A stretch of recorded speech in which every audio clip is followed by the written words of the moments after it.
What's one thing that you might think is often missed? I was going to say either screens or blinds. Seems kind of small, but when you're a renter and you get in there and you don't have a way to have privacy, it becomes a big deal. So that's kind of one of the things for us is you've got to have window coverings. And that seems like a small thing. And maybe you wouldn't notice it if you were just walking through a home or if you just closed on the house and you're like, oh, this place looks great. Well, hey, you got to have blinds. You got to have some sort of window covering. Excellent point, and I agree. That's often looked over by a homeowner. I mean, when you're placing a tenant, I'm glad you touched on that one because this is very important for owners to understand.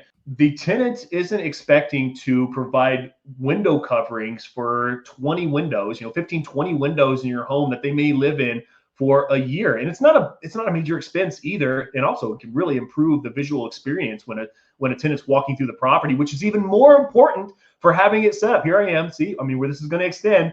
This is even more important, right? You want to have your best foot forward. You want to have the best product available. Having window coverings, faux blinds, that is what I would suggest for most properties.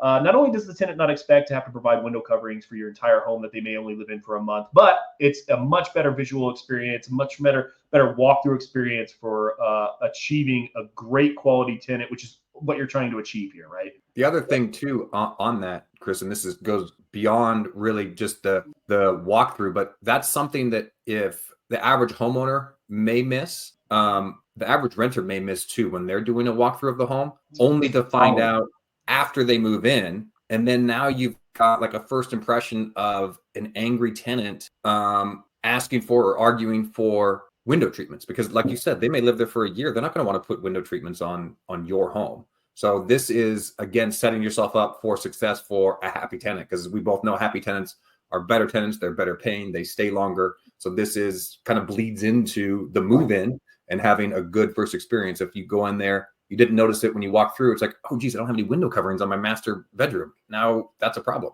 And we've only touched on window coverings, right? I mean, if we could go for hours.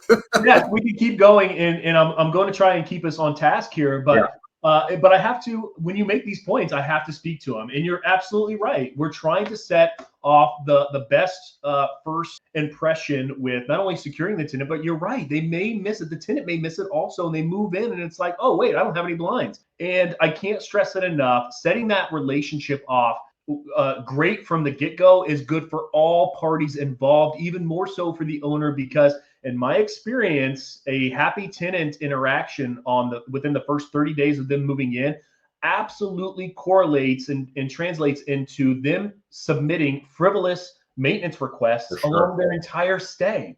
So spending what, $200, $300 to install blinds, and we've only touched on blinds because it's easily missed.